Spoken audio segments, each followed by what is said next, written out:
Hello, thank you for joining us for the TAG Results in IEP Compliance webinar. This is part 2 of the TAG Teacher Certification series.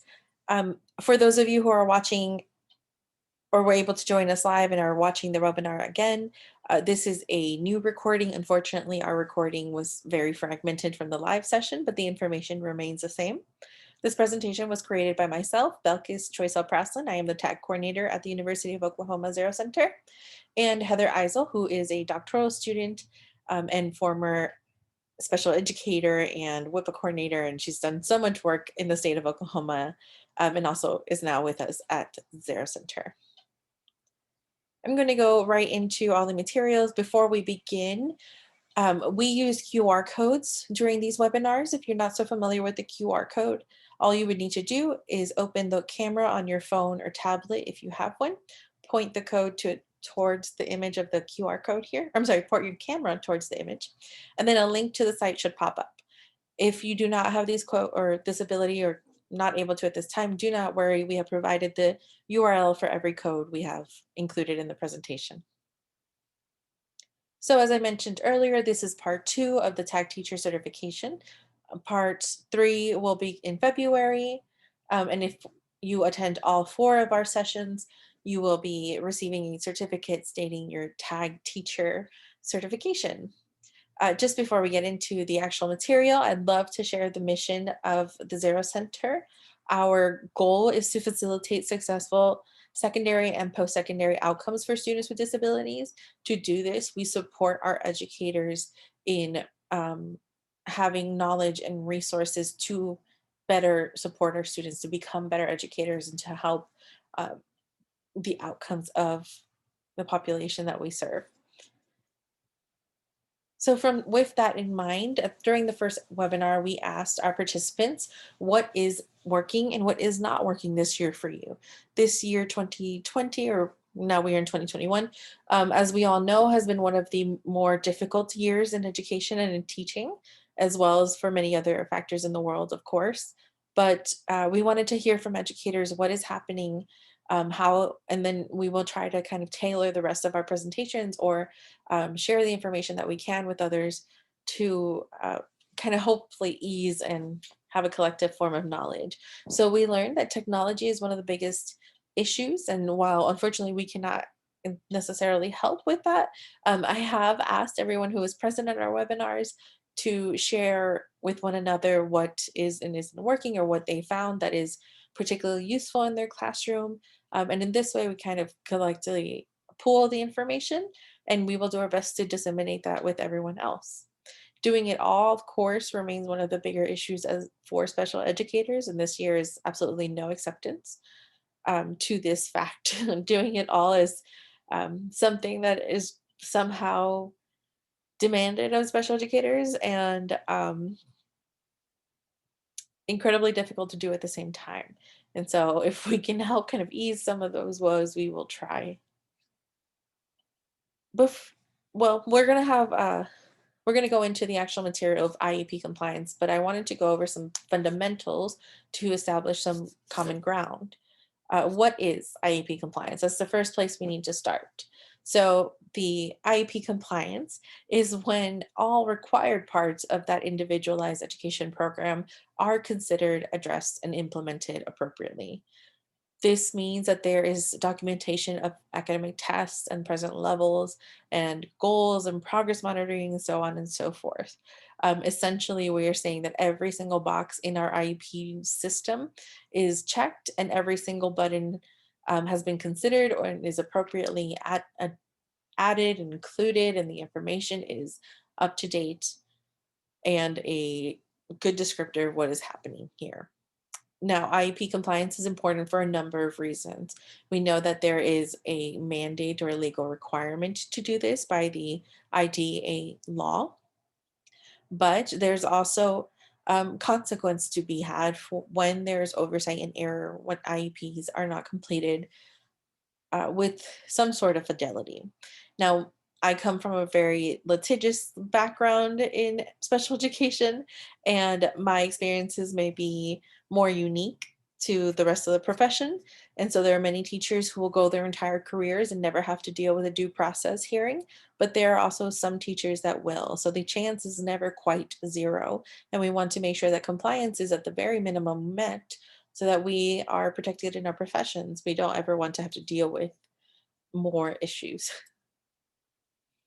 And now we go into quality. So once we've established that compliance is what needs to be done and what is required to be done, quality is one step above that.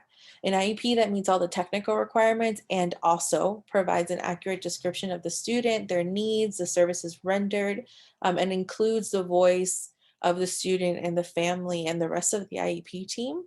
Those are what we would probably call quality IEPs. And they're usually longer than your average IEP. It has a lot more information about the student that helps others, anyone who picks up that IEP, understand the student and their needs and their strengths very well. Now, why is quality important in the IEP process?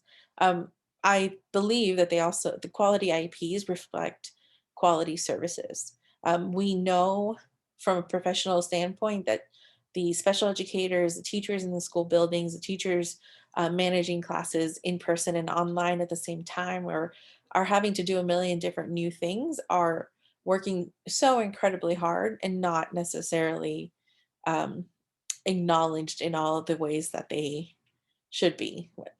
But those their practices are not always additionally reflected into their IEPs. All the work that they're doing to support one student or all of their students is not reflected in the document that is talking about the student, and that really should be. Those two ideas are not separate from one another. They should be connected. There is also an importance to having a quality IEP the older our students get, and particularly for students with more significant needs. Once students leave the high school setting, there are times where other agencies or schools or universities or healthcare programs may ask to see any documentations of their disabilities, of their known disabilities. And the IEP is the last piece of document that they have. And that last IEP or the last few IEPs are really important for students in order to get continued services, to have a smoother transition, um, to be able to access quality services once they leave the high school setting. So that's something to keep in mind. We do have a reason, or it does affect our students as well. So when we put together compliant and quality ideas into the transition portion of the IEP, um, this is what we do here at the Xero Center is focus on transition. But there are also ways that we can really kind of pump up what is a transition plan. We can make that transition plan the most quality part or portion. Um, as far as I see it, it's arguably one of the most important parts of the IEP for our older students, especially.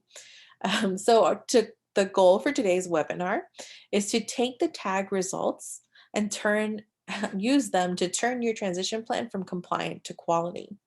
Some basic transition fundamental information that was partially covered in webinar one, but we're going to just review it really quickly. First, IEP transition plans must contain post-secondary goals, annual transition goals, and coordinated activities. These are related to the areas of post-secondary education, employment, and independent living.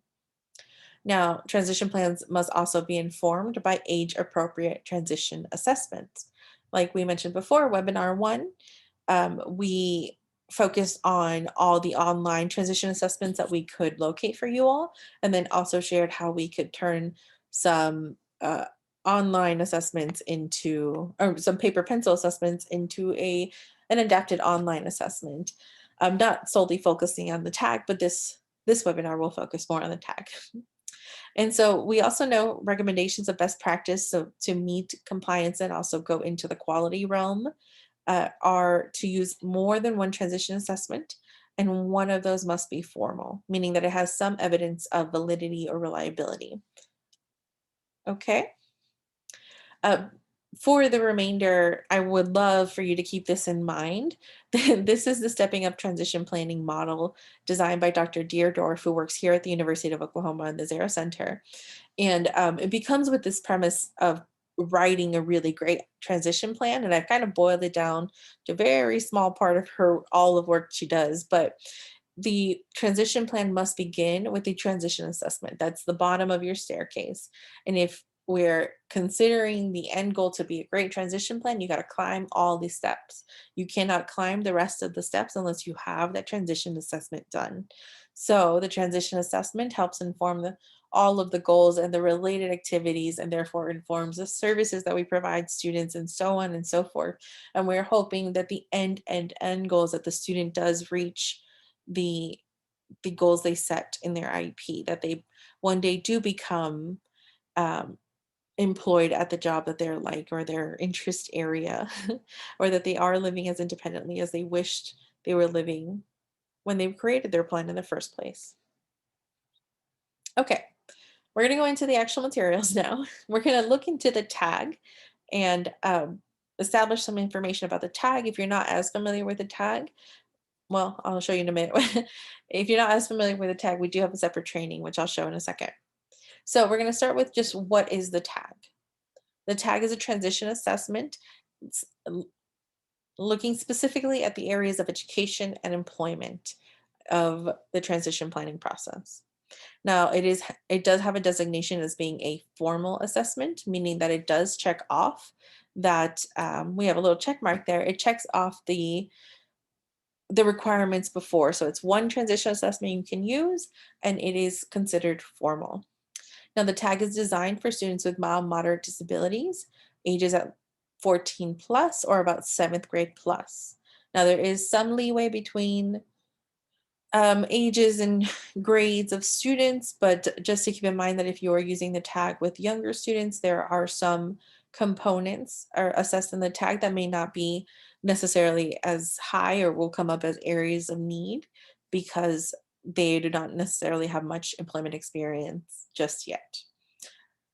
So the tag is also for students with disabilities who plan to be competitively employed or who plan to attend a post-secondary education that will eventually lead to competitive employment. So post-secondary education is not limited to um, it is not limited to college or university, excuse me. But I mean, it could include CTE programs, apprenticeships, on-the-job training.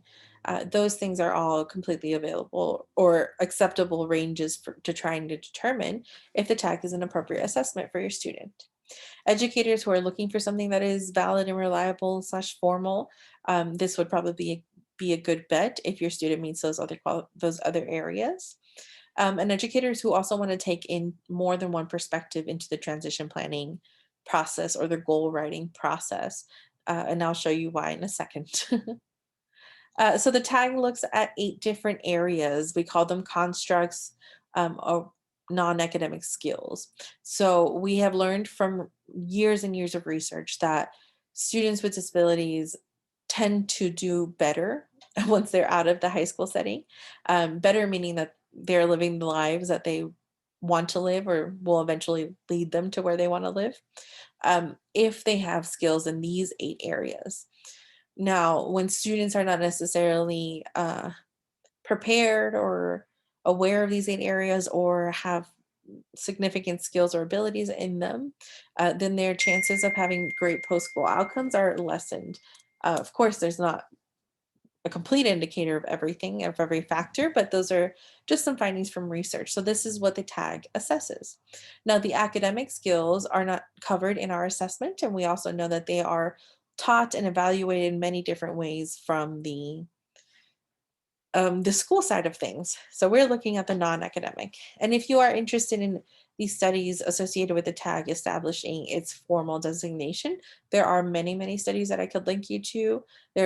The main ones are listed there by author, but if you want a copy or if you'd like to get more information on this specifically, please let me know and I'm happy to send it to you.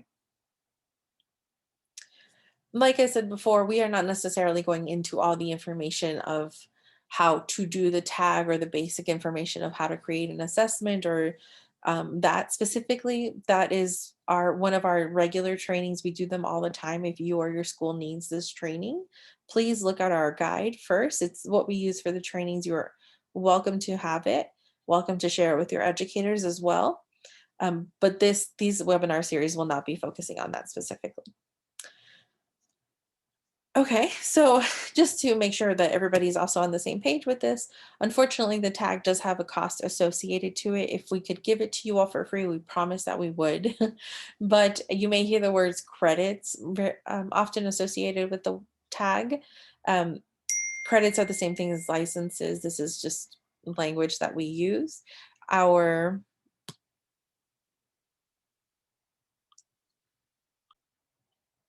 I apologize for that. Our assessment does have a price associated to it, so there's just something we wanted to show. The tag credit, one tag credit, includes three versions of the tag: professional, student, and family version. So you could use one tag credit for your student Malcolm, and then you would have the ability to assign Malcolm an assessment, Malcolm's parents or guardians an assessment, and then the professional an assessment. The tag is available in Spanish, English, Chinese. We have audio in Spanish and English available. We also have ASL videos and the ability to print the student version in Braille. This is just what the questions look like, so we're all on the same page if you have not seen them before. The tag looks like this. The professional and the family versions are written to be at a 8th grade level, and they have a 1 to 5 rating scale. And the student version, same questions, written to be at a 5th grade level, and they have a 1, 2, and 3 scale. Who can take the tag? We always say this, we want to share with everyone. Most ideal situation would be that all three versions of the tag are completed: the student, the family, and the professional. However, we live in reality. And so we know that two versions of the assessment can be completed to yield accurate results. Now, we always say that the student should be one of the versions of the tag completed because there is an emphasis on student involvement in the IEP, and that is something we know from research is incredibly important. However, there are situations, of course, where the student may not be able to provide their input for the assessment. And so the family and the professional version would yield accurate results as well. But again, we consider it a last resort option. Now the tag results, this is where we're really going to get into it, I promise. The tag results come into 4 sections. There are graphic profile results, there's the list of greatest and relative strengths and needs, there's a present levels of performance statement, and then there are a list of suggested annual transition goals. So we're looking at using tag results to write compliant and quality transition plans. And what we're going to do is just show you what the results first look like, and then how they can be used to do the compliant portion first, and then how to turn that compliant portion into a quality portion. So when the assessment has been completed by all users or at least 2 users, you'll be able to see the results. They're called view profile or view tag profile. The first part of the results are the bar graphs for each construct area. So those 8 areas that we talked about before, those non-academic behaviors that we know are important. And so you will see a graph for there will be options to see a combined result and then to see results by individual. When you hover over the color of the bar, it'll tell you if that's the student or the parents or the professional version who's been completed. Now, looking at this graph as well, you'll see that we use a 0 to 9 scale. It might be a little or small to see, but it's a 0 to 9 scale. That's called the Stay9 scale. The most uh, the most common way to look at those are with a bell curve. So the middle of that curve would be in the average range. Anything under would be below average, and anything over the curve would be above average. So towards the 9 part of the scale. And then, well, we'll show you in a second. So the most compliant thing an educator can do would be to take the tag results and save them and attach them to an IEP to show that there was proof that an assessment was taken, was used this year, this IEP year, however it is you'd like. That would be the most basic compliant thing to do. Uh, what one can do after that to get to the quality stage with these graphic results would be to use them to explain to the student and the family what is happening, what is being seen. And this is a great way to bring them into the transition planning process. Perhaps they are new to it and perhaps they are not, and this is just a new test for you guys to all consider as a team. Bar graphs are generally pretty easy to explain to others. They're very familiar. They're used quite often in the world. And so students and families may see them and may understand that, the longer the bar graph is, the more skill and ability this student is showing in this area. And the shorter it is, maybe these are areas of need that we may want to address this coming school year or the IP year. Um, and so this is we consider these areas really great places to have conversations. Sometimes you may find that some students are rating themselves either very high or very low. It just personality does take a place in our assessment, and having others like the parent or the educator also provide their input can help um, kind of bring in some more realistic perspective into the results. Now, what you may also find happening is that perhaps the parent is scoring in a very different way than the professional is. And this may be an indicator that the other individual is seeing something that you are not, and vice versa. Sometimes the professionals who spend about 6 to 8 hours with the students are seeing something completely different in school than parents are seeing at home. And these would be great discussions to have. That when you're having these discussions, to turn this information and put it into the transition plan, take notes. That would be my biggest advice. Take the notes during these conversations. And if there's anything that's brought up, like why we should work on this, then that's a great place to put in to your transition plan. You want to be able to add that information to your present level statement, use that information to inform the goals and services for that year.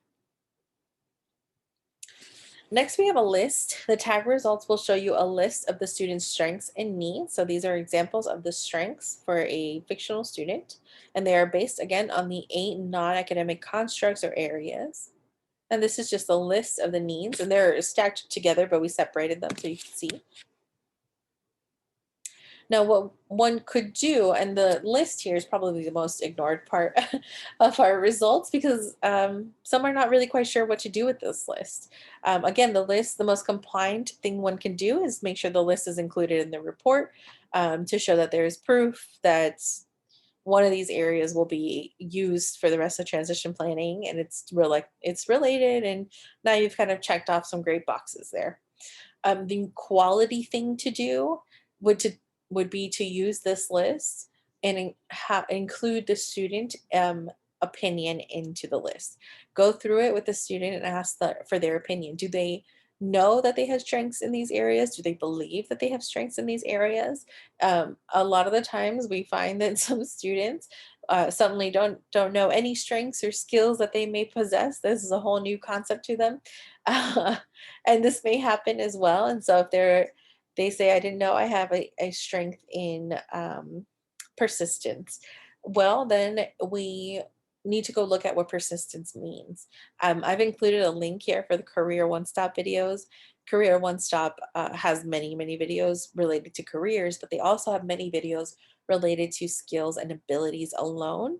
And so this could easily be a transition goal for your student, or just an assignment that they do, or something that you give them to do on their own time. Look at these skills, Google them, find out what it is. We're going to come back and talk about it tomorrow. During these no or during this meeting, during these time that you're going over this information with your student, take notes. Like before, taking notes is my most probably given advice. Like take the notes, document when it happened and what the outcome is, and what's going to happen next. That information is so pertinent to when you are planning, or when you are actually writing the transition plan into the IEP. So at this point in our live webinar, we did do a group activity, which can be accessed here. We provided our participants with a sample of an IEP results, or I'm sorry, with the tag results, and we asked them a couple questions to use. Unfortunately, because this is a re-recording, you will not be able to see the discussion we had after, but you may always be able to access this Google Jamboard document. So feel free to look at it anytime. Part 3 of the tag results is the PLEP statement, the present levels of performance statement. Sometimes we hear them called PLOPs. There's no acronym for some people. It's however you refer to them. It's that statement that is included in the IEP and the part of the transition plan that is saying which assessments you gave, what information do we need to know about the student to be able to inform the rest of the work. Now, the tag results give you a written statement. The written statement is very basic. It says that the student was given an assessment and here are their results. Um, this, including copying, we have written them to be compliant with any IEP and IDA standards. So the most compliant thing somebody could do is take the written results that we provide in the tag system, copy and paste them directly into your IEP. Now, we do not find anything wrong with this, but we also know now that there are many ways to take that statement and make it better. And so a quality uh, transition plan will show you a very robust present level statement. Now, what I suggest adding, what we've looked at and what we think should be added to that present level statement, the date the assessment was completed and by which individuals. That's information we didn't put in there, but we think should be there. Um, and then the summary of the conversation of when you went over the results. And so I put an example there. When parent, student, and teacher discuss the results profile, we determine the transition focus for the year should be post-secondary education exploration. Mom wants the student to go to college and the student wants to go to a CTE. And this information so important. It's great to put in there. It shows proof that the student and the parent were taking into account when writing the rest of the plan. It shows proof that they were given time to discuss and to look at the results together and as a team. And it also shows that there is uh, kind of a disagreement of what education exploration should be done next. And um, just very interesting information that could be added there. And then you would be able to connect that to one of the strengths and needs that the present levels have given you or that the assessment has given you. Now, I also think that if there is something particularly unique that was done with the student to get them to complete the tag, that information should be there as well in the present level statement. When previously we've heard of teachers printing a copy of the assessment and giving students maybe 2 questions, 3 questions, 5 questions at a time, because testing is not necessarily one of their greatest skills. So that information of how the student reacted when they were assessed is great information to have and really important for the next person who receives the IEP or who reads it or the student in um, understanding what it is, what environments work best for them when testing or doing any other assignments. Okay, part 4. We have the tag results, the annual goals. And this is the part of the tag results that is kind of like our bread and butter. People love it. We love it. And it is one of the best things that we can produce. Now, when an assessment is completed, at the very end of your tag results profile, you're going to receive some suggested annual transition goals, and they are ranked by the areas of greatest need based on the individual's responses. So you see in this example, disability awareness is one of the areas of need based on all 3 versions. But then, well, disability awareness came up twice there. But so what happens is that you will receive 2 goals for each area identified. And if you selected Common Core when registering your account, you'll see some Common Core um, related standards that that relate to this specific goal. Even if your state does not use Common Core, you can standards are generally written to be kind of vague, so you can kind of make one leap from a common core standard to whatever your state is specifically using. Now, the most compliant thing one could do is select the goal that's most appropriate for your student and copy and paste it into the IEP. We have written the goals to be IDEA compliant, meaning that they are measurable and they're what's the other word? They are SMART goals, essentially. The specific, measurable, attainable, something time bound. And so we have written the goals to be this way. Now our goal bank currently has 50 goals, and we have another 50 currently being vetted. We do not just put them in there willy-nilly. We go through a pretty lengthy process of vetting the goals and making sure that they are actually appropriate to put into our system. So more goals should be coming, and we expect them to be out by fall 2021 at the very latest. Now we have, so to turn those suggested goals that we provide to quality. One thing to know is that when we write the goals, we are writing the goals to be matching the area of need. We are not necessarily writing the goals for your individual student. And so the most quality thing you can do is to individualize those goals to really make them appropriate for your specific student. Um, what can happen here is that the IEP team or the teacher and the student or whichever combination of those things, can review the suggested list of goals and discuss if one or more are appropriate, if one or more want to be included into the IEP, and if one or more are actually doable for that IEP year. Teachers should take notes, document this conversation, make sure that that information is included in your present levels, because then again, it's showing that there is collaboration and communication between IEP team members in the IEP process.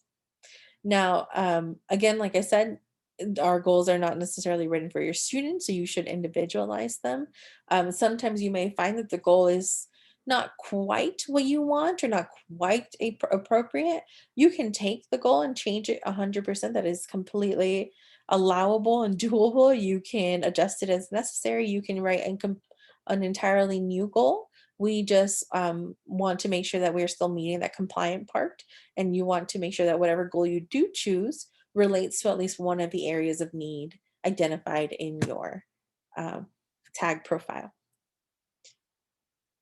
All right, so I'm going to take you right back to that image that we started with.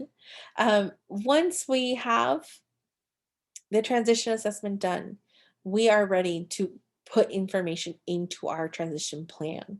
And what this means is that we have to start with the post-secondary goal.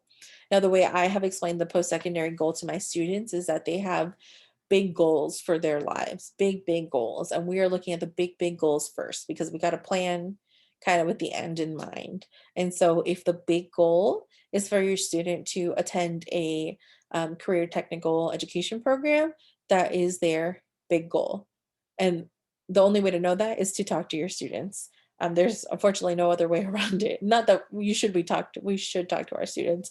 We have to know what they want out of life first, and then we can kind of move forward. Um, so once we have that big goal, we are ready to make our annual transition goals. Like I said at the beginning of our presentation, our tag assessment is related to education and employment. So the goals listed in our tag may be appropriate to either education or employment areas of the IEP.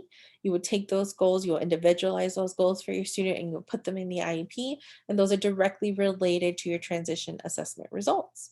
And then the coordinated activities, some states really emphasize the coordinated activities and some states do not emphasize them at all. So it kind of just depends. If your state does, your coordinated activities should be a reflection of the annual transition goals, which are a reflection of the post-secondary goals, which are all tied back to that transition assessment.